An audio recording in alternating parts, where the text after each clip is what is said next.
हम दो भाई और एक बहन है। वालिद साहब वफात पा चुके हैं, जबकि वालिदा हम भाइयों के साथ रहती हैं। बहन की शादी को 6 साल हो चुके हैं। इन 6 सालों में मैं कभी अपनी बहन से मिलने उसके घर नहीं गया। ईद शब बारात के मौका पर भी नहीं। सिर्फ माँ ही कभी कभार उससे मिलने जाती है। मेरी बीवी एक दिन मुझे कहने लगी, आपकी बहन जब भी आती है उसके बच्चे घर का हाल बिगाड़ कर रख देते हैं, खर्चा डबल हो जाता है। और तुम्हारी माँ हमसे छुपकर कभी उसको साबुन देती है, कभी कपड़े और कभी सर्फ के डब्बे और कभी तो चावल का थैला भर देती है।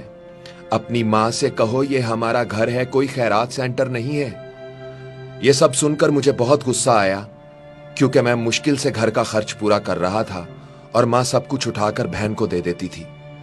एक दिन बहन अपने बच्चों को लेकर घर आई हुई थी कि खेलते खेलते उसके बेटे ने टीवी का रिमोट तोड़ दिया।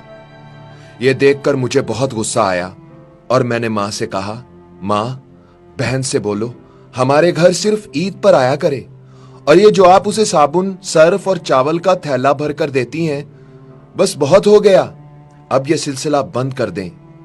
यह सब सुनकर मेरी माँ चुप रही, लेकिन मेरी बहन ने मेरी ये सारी बातें सुन ली, लेकिन उसने ऐसे जाहिर किया जैसे उसने कुछ नहीं सुना।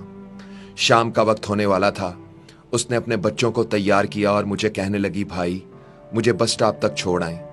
मैंने झूठे मुंह कहा, रह लेती कुछ दिन, लेकिन वो मुस्कुराते हुए बोली, नहीं भाई, बच्चों की छुट्टियां खत्म होने वाली हैं, अब मुझे वापस जाना चाहिए। फिर जब हम दोनों भाइयों में जमीन का बंटवारा हो रहा था तो मैंने साफ इनकार कर दिया कि मैं अपनी जमीन से बहन को हिस्सा नहीं दूंगा। बहन सामने बैठी थी, लेकिन वो खामोश रही। मेरी मां ने कहा, बेटी का भी हक बनता है, लेकिन मैंने गाली देकर कहा, कुछ भी हो जाए मैं बहन को हिस्सा नहीं दूंगा। ये सब देखकर मेरी बीवी भी मेरी बहन को बुरा भला कहने लगी, मगर वो बेचारी खामोश रही। कुछ वक्त के बाद मेरा बड़ा भाई अलहदा हो गया और मां भी उसके साथ उसके घर चली गई। मेरी बीवी और मैं दोनों बहुत खुश थे, मगर हमारी ये खुशी ज्यादा देर तक कायम न रही और मेरे बेटे को टीबी हो गई। मेरे पास जो कुछ था मैंने उसके इलाज पर लगा दिया। 1 लाख का कर्ज भी सर पर चढ़ गया। भूख सर पर थी। मैं बहुत परेशान था। कमरे में अकेला बैठा था, शायद अपने हालात पर रो रहा था कि उसी वक्त मेरी बहन घर आ गई। बीवी ने मुझे बताया तो मुझे सख्त गुस्सा आया और मैंने कहा, पहले ही वक्त मुश्किल चल रहा है, ऊपर से ये मनहूस भी आ गई है।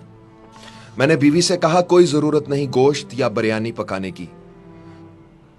थोड़ी देर बाद बहन डरते डरते मेरे कमरे में आई। मैंने नागवारी से उसकी तरफ देखा, मगर वो आगे बढ़ी और प्यार से मेरे सर पर हाथ फेरा और बोली, वीरे, मैं तेरी बड़ी बहन हूं, तुम तो मेरी गोद में खेलते रहे हो, मगर अब देखो तो जरा, मुझसे भी बड़े लगते हो। फिर मेरे करीब बैठकर उसने अपने परस से सोने के कंगन निकाले और मेरे हाथ पर रख दिए। आहिस्ता से बोली, वीरे, तू क्यों परेशान होता है? तेरी बहन अभी जिंदा है।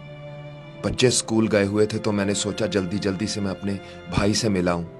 भाई, ये कंगन बेच दो, अपना खर्च चलाओ और बेटे का इलाज करवाओ। फिर वो आहिस्ता से बोली, भाई, तुझे कसम लगे किसी को मत बताना कंगन के बारे में। फिर उसने मेरा माथा चूमा और 1000 रुपए मेरे हाथ में थमा दिए। मैंने देखा वो 100 50 के नोट थे। शायद वो मेरी बहन की कुल जमा पूंजी थी। वो जाने लगी तो मैंने उसके पैरों की तरफ देखा। उसने टूटी हुई जूती पहनी हुई थी, पुराना सा दुपट्टा ओढ़ा हुआ था। जब भी आती थी वही दुपट्टा ओढ़ कर आती। फिर वो चली गई। बहन की इस मोहब्बत को देखकर उस दिन मैं मर ही गया। हम भाई कितने मतलब परस्त होते हैं ना। बहनों को पल भर में बेगाना कर देते हैं और बहनों से भाइयों का जरा सा दुख भी बर्दाश्त नहीं होता। मैं कंगन हाथ में पकड़े रो रहा था और सोच रहा था, बेचारी अपने घर में ना जाने कितने दुख सह रही होगी। कुछ लम्हे बहनों के पास बैठकर उनका हाल चाल पूछ लिया करें, वो इतने से ही खुश हो जाती हैं। यह अब मेरा जाती तजुर्बा है कि जब भी हालात खराब हों, बहनों को दावत पर बुला लिया करें, फिर देखें उनकी वजह से कैसे रिज्क मिलता है। अफसोस हम समझते हैं कि उनके आने से अखराजात बढ़ जाते हैं, या माँ अगर उनको कुछ दे देती है तो हम समझते हैं इससे हमारे घर में कुछ कमी हो जाती है। मगर ऐसा नहीं है। जब तक हम बहनों पर मेहरबान रहते हैं, कुदरत हम पर मेहरबान रहती है। और जब हम बहनों से शफकत का हाथ उठा लेते हैं, कुदरत हमसे अपना हाथ उठा लेती है। उजैर भाई, इस कहानी को अपने प्रोग्राम में जरूर शामिल करना। लाखों लोग आपकी आवाज और बात सुनते हैं, वो जरूर इसे अपनी जिंदगी का हिस्सा बनाएंगे।